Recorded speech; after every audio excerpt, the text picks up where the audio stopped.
Welcome to Candid Conversations with Dr. Mayfield.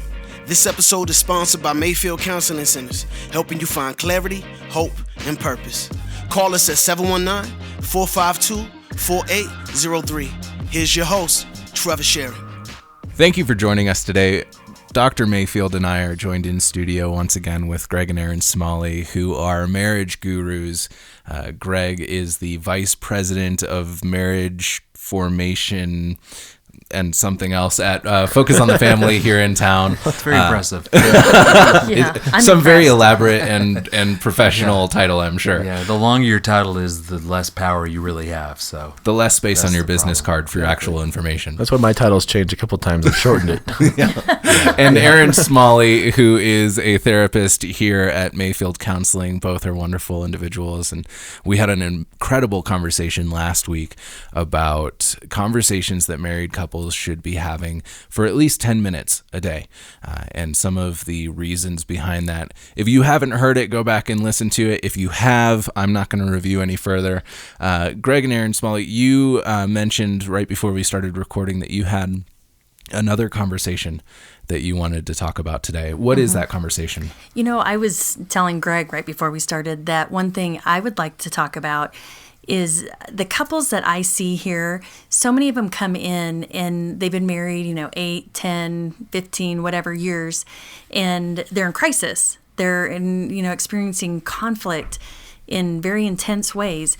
But then they often will say, oh, we were dealing with this, 5 years ago, 10 years ago. But then they just kind of stayed with it, which is impressive.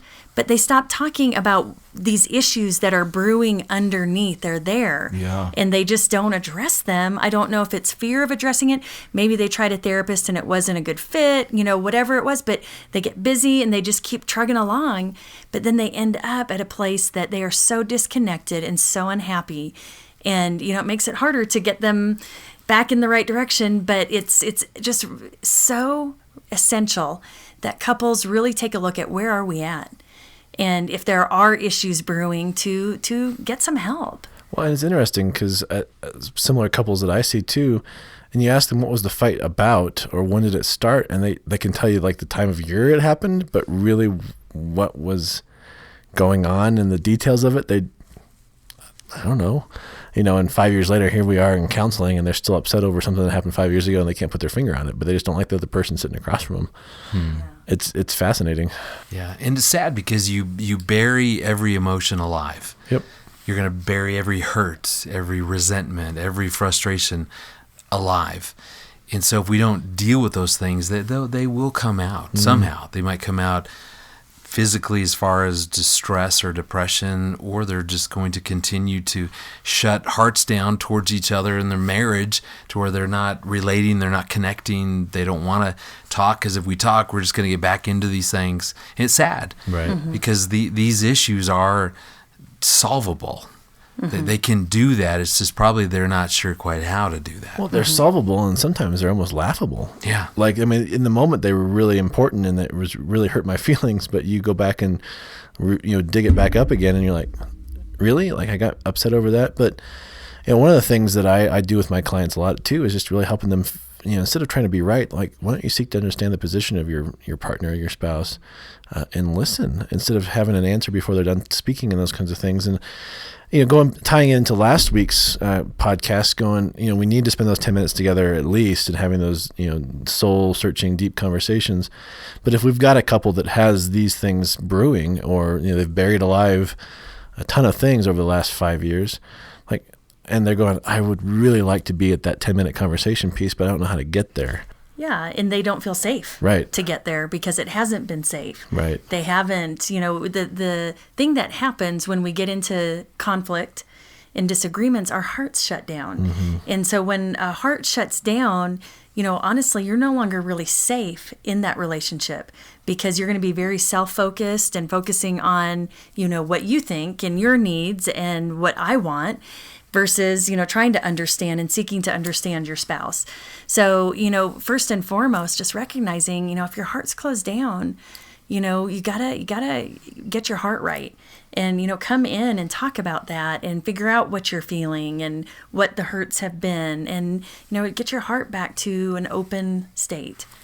Would you say then that with people that have buried a lot of these things alive, as you used your term, and I like that analogy, it makes perfect sense, that they maybe can't come out of that on their own? They're going to need a third-party help, whether it be a pastor, a friend, a mentor, a counselor, or have you seen it where they can come through this on their own? They certainly can come through it on their own, but boy, is it nice to have someone who's unbiased, who has no dog in this fight, who can just listen and hear and give some perspective. There's times that I'll even go to Erin, so a little bit different, but I'll go to her and go, man, I am totally shut down. Something at work happened. I was so ticked off. I can't figure out what was going on. And she'll start going, well, was it this? Was it that? No. And then I'll get there. And so I think that's the benefit of coming to a counselor, is that just through the questions and really seeking to understand, was it this? Do you feel failed, or do you feel that you're just, whatever the issue might be. And once you figure it out, with it, that there's amazing benefit of awareness. It's sort of when you release, okay, here it was, I felt failed. Well, just simply doing that, actually physiologically, it moves these emotions from the amygdala, which is our fight or flight center, to more the front part of our brain, which is how we make better decisions. And so I think people move too quickly, especially in relationships, to trying to fix things. As a guy, I want to solve, I want to fix it. Let's move on. Guilty. I don't want you to be sad. I want, and oftentimes we don't know what's driving that for us. So that's the benefit of thinking that through. The other one is that Teddy Roosevelt, so our president many years ago, he has this great quote, and I actually copied it and kept it at some places to see it, because it really changed my life. It says that people don't care what you know until they know that you care. And for within my marriage with Erin, when we would be dealing with whatever conflict, I just wanted to move her past the emotions. Like, I didn't care. Like, okay, I know you're hurting. Yeah, I felt that for many years. I know you're hurting, but let's talk about how to solve this thing. And to me, that was love. Like let's get rid of the pain. Let's find the solution so we can, reconnect. And I missed this amazing opportunity just to care, like what was going on for her. In that little quote, I just memorized it and thought about it. I saw it. People don't care what you know. You may have the world's greatest solution. You may have the instant fix. They don't care unless they know that you care about them. That's the opportunity. And this goes back to Trevor's favorite video. My favorite video. Maybe not as eloquent as Roosevelt, but there's a video called It's Not About the Nail. Yeah. And I love that video because, and for our listeners who may not have seen it, go watch it. You'll enjoy it. But it's basically a man and wife on a couch, and the wife is complaining about her sweaters being snagged and a this migraine headache and all of this. We actually use and that. then she turns around and there's a nail in her head. Yeah. And the husband is trying to say, like, well, I think if we got rid of the nail, those things might go away. And she just keeps saying it's not about the nail. And it's so true in marriages. Sometimes it's really not about the nail. It may eventually, hopefully, be about the nail of getting that solved, but they're not going to care until they're not going to listen to that advice of taking the nail out unless they know that you care. You miss an opportunity. That's the point. That there's a moment that if I take a few minutes just to care about what's going on for her without defending, without justifying, explaining whatever I do. And I know you're itching to acknowledge that I do those things. I feel it. I can feel her leaning in. But if you take that opportunity... I said nothing. But you thought it, I could tell. It really is an opportunity. We always say that conflict actually can be the doorway into deeper intimacy and connection. Yes. Because that's when I get to learn things about her. I learn things about me, our marriage, something that I can learn something if I'm willing to just to listen before we jump into problem solving. It's hard. Yeah, and it's so interesting because the couples that I work with, I will have them write out what they want. in the relationship. And what the majority of them, what they want is they want connection. They want intimacy. They want companionship, partnership.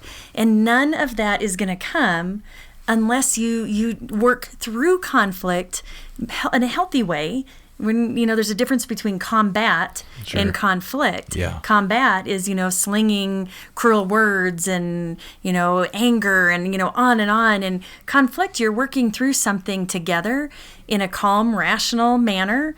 And you actually, like Greg said, learn things about each other and care about each other. Thus, it's connecting. And it leads you to those things that you want in your marriage. Well, we teach a lot of here, and I'm sure you've done too in your intensives and other things. It's just the language of argument.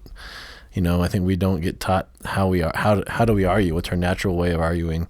And we get caught up in that combat versus the actual working through. And I'm just thinking of our listeners right now that might be, sitting and listening, going, "This is great. This is all well and good," and yet my spouse is very combative, and I want to be the one that's going to lean in and be curious and listen. If I do that, if I quote unquote fall on my sword for the next couple of months or weeks or days or whatever, will they come around? And I know it's not an easy answer or a carte blanche, it's going to happen for everybody. And I know, but our listener will probably say, so if I don't have an answer to that, why even try? Like, what would you say to something like that? And I'm not going to hold you to it, but yeah. My first thought is, we're talking about conversations that we avoid. Sure. I wonder if that wife, husband with the spouse that's a little bit more aggressive and maybe hasn't learned another way to handle conflict other than to be just sheer angry and aggressive within the relationship, that instead of avoiding that conversation, going to them in a time outside of a conflict and really sitting down and saying, I really want to connect with you because I love you and I want to be able to hear what you have to say. But in that tone and in that manner, I can't hear you. My heart doesn't stay open. So it's a conversation. And if maybe you'd want to come in and have that conversation with a third party, a counselor, a pastor, just so it's safe. And just to address that, I really want to do this differently. And I'm your teammate. I'm with you. And let's learn a different way. Anyone can learn how to do conflict differently. I was one of those people when we first got married. I was raised in a home with with parents that we were angry. We were either angry or we were quiet. And so to work things through, you don't have to laugh. That was Trever, by the way. Yeah, when we got married, I couldn't understand why he wasn't fighting with me. That's all I knew to work through conflict. And so it has really been a journey of 25 years of learning. I don't want to be that person. I don't like that person.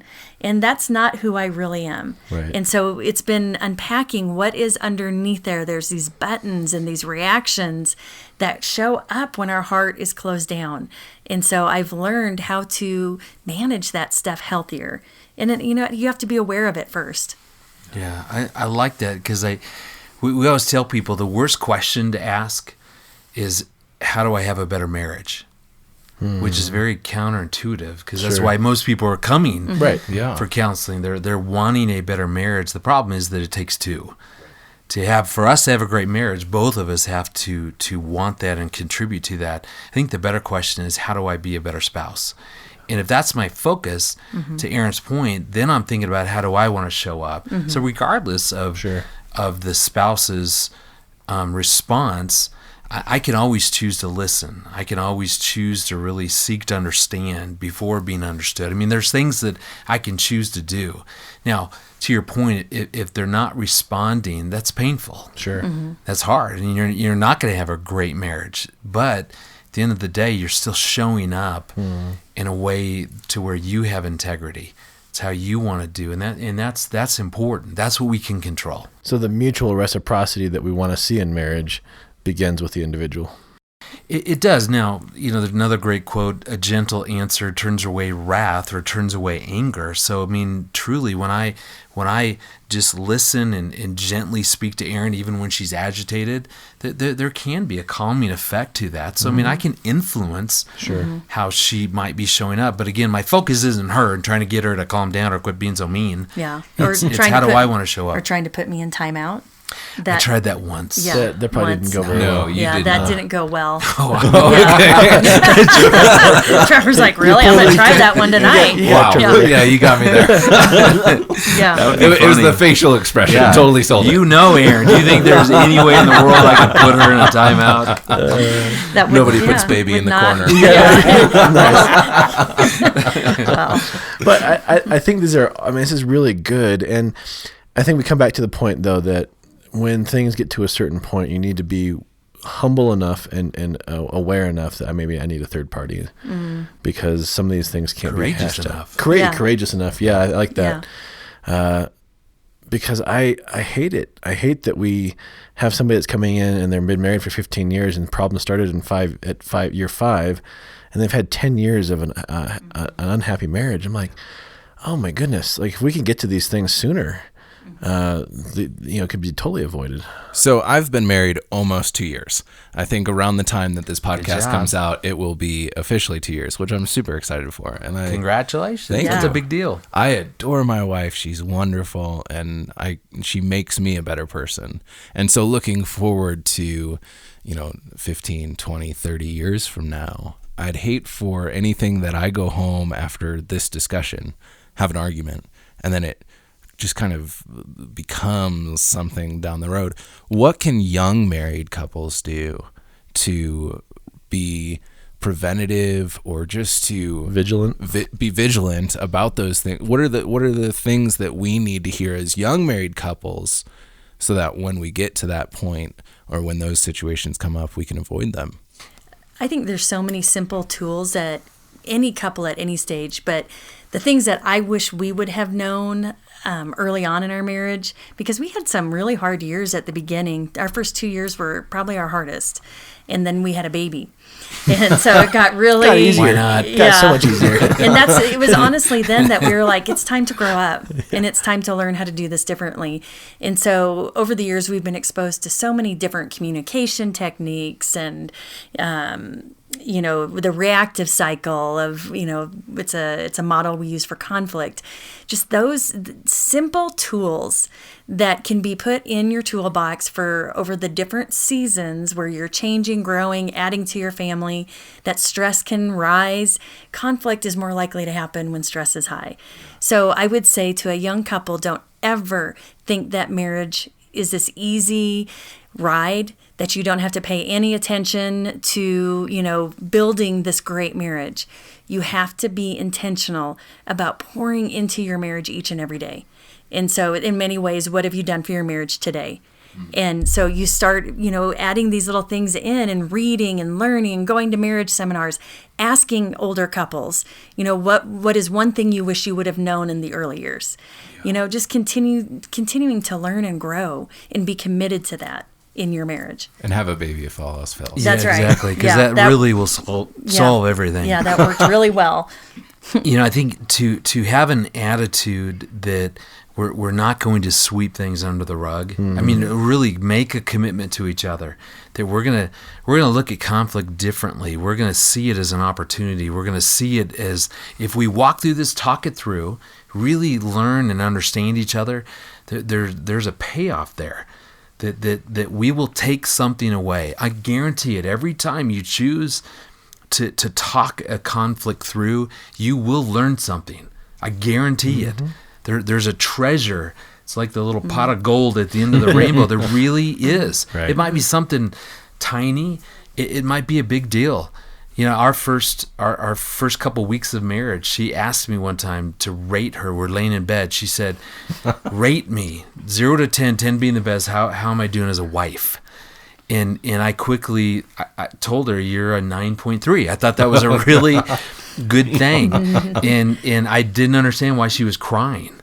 And we got in this big conflict. We were arguing. I'm telling her, if you asked me, I answered, and the number's going down. You're like a 9.2 because you're arguing with me. Don't do that. No. Yeah, don't do that. But the next day, as emotions calmed down, I actually learned some things about her. I didn't realize what a perfectionist she was, especially around grades and just wanting to measure up. I had no idea that sort of she had this wound that she never felt like she measured up just from a perfectionistic home. So that 9.3 came across totally As a different. 93%. Like Failure. to me Yeah. it was an A, and 93%. To her, it was an F. Right. See, I didn't know any of that. Yeah. So that's what I'm saying. That Right. that if you choose to walk through these things, deal with them instead of sweeping them under the rug, you will be different. You might know something different about you, about your spouse, or about your marriage, and that makes it worth it. Like, go for it. Well, one of the things that my wife and I did early on, two things we did. Divorce was never going to be put on the table. We committed to each other on that one. Word doesn't exist. Right. Doesn't even exist. Not in the vocabulary. And then two, we will never go to bed angry.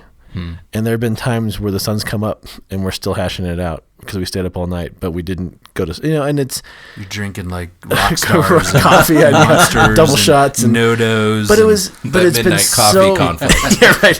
Yeah. But it's been so beneficial for us because I've known couples that have gone to bed angry at each other and they wake up and they're mad, but they don't remember why because they slept on it. And it's like for us, we work it out, and it's not always been easy, but it's been good. And thus you keep short accounts. Yes. And I mean, we need to do that at work. We need to do that at home. We need to do that within our friendships. But our culture pulls for the sign of a good marriage is the absence of conflict. It's just not true. You're going to fight. You're going to disagree. Just use that as a way to deepen your connection and understanding and intimacy. I'm telling you, it'll happen. If you do that, good. If you have a hard time, come in, sit down with one of your counselors and get the tools and skills that Erin was talking about. Well, it's interesting because I always, when I do marriage counseling, my first or second session, I always ask, tell me about your sex life and tell me about your conflict life. And they're like, I get the weirdest looks. You asked me that when we were at the lunch the other day. I'm sorry, but yeah. It was a little awkward. awkward. Was that a awkward. safe place, Mark? Was not a safe place Was to it do your that. second Yeah. session? It was Yeah, good I didn't know I was discussion, getting counseling, but now I know. Right? Hey, was it free? Did Erin put you up to it? No, I paid for lunch, I think, didn't I? I mean, so it that's was, true. Yeah, it so was- he had it was free good. reign on the conversation. But those are two of them, that and then finances. Those two and then finances are the three most divisive things. And if we're not constantly talking about them, keeping short accounts, not sweeping things under the rug, I think, there's at least a beginning of a good marriage, that we're bringing those things. Yeah. It might not be easy. Yeah. Most times it's not easy. Yeah. but You want to it's be good. super courageous. I think the best question that you could ever ask your spouse, but you got to be courageous and you've got to be willing to listen and not argue and defend it, is what is it like being married to me? Ooh. Because if you're really willing and to understand, then what it does is that it encourages growth. Yes. And that's another part of what creates a long-term marriage. As you guys hit these 2 years, I mean, we have to be committed to growing as individuals. And a spouse gets it. I mean, they see you for who you really are. And oftentimes I want to defend when she notices things, and I don't want to know that. But if you're really willing, ask that. What is it like being married to me? And and then take it and chew on it. Maybe have a friend think about it with you. Whatever. Come in and see a counselor and keep growing. I love it. Well, not to throw in a doorway issue, but I feel like that's also hard. You have to be courageous to answer that, honestly. Yeah. It's super easy to be like, oh, it's wonderful. It's awesome. I love it. Yeah. It's a lot harder to say, Yeah, you know wink, what, wink. it is wonderful, but there's this too. Yeah. Right. Or you can ask, what's one thing I can be focusing on to be a better spouse? What's one thing? And that way we it's ask not each other that. overwhelming, Right. Yeah. because I'm guessing there's about 5 or 10 things I could be doing, but just give me one. Yeah, and we honestly, No, we really. do that a couple. I'm avoiding that. We know how well the I 90s hear you went. clearly, but I'm avoiding that. We do this a couple times a year, and it's good. I mean, I don't like to hear these things, and yet, if I'm willing to then work on that, again, not to please her. It's about my own growth and development. Well, before we go, what resources do you have that our listeners can grab hold of to continue this conversation with each other? We have many resources. Fight Your Way to a Better Marriage if you're dealing with conflict. Wholehearted Wife if you're a wife that's wanting to learn more about you, your spouse, and your marriage. One of our favorite is called Crazy Little Thing Called Marriage. Nice. And it really shows some important things that we need to be doing to have a strong marriage. Yeah, and if you're engaged and looking towards marriage, Ready to Wed is a great, full, encompassing premarital curriculum. Nice. That's awesome. Well, thank you so much for this conversation. I've so appreciated it. I'm excited to go home to my wife and have some of these conversations. And say, what is it like being married to me? Married to Trever. Yeah. Awesome. I hope that you, our listeners, have really enjoyed this. Dr. Mayfield and I look forward to continuing more conversations with you next week.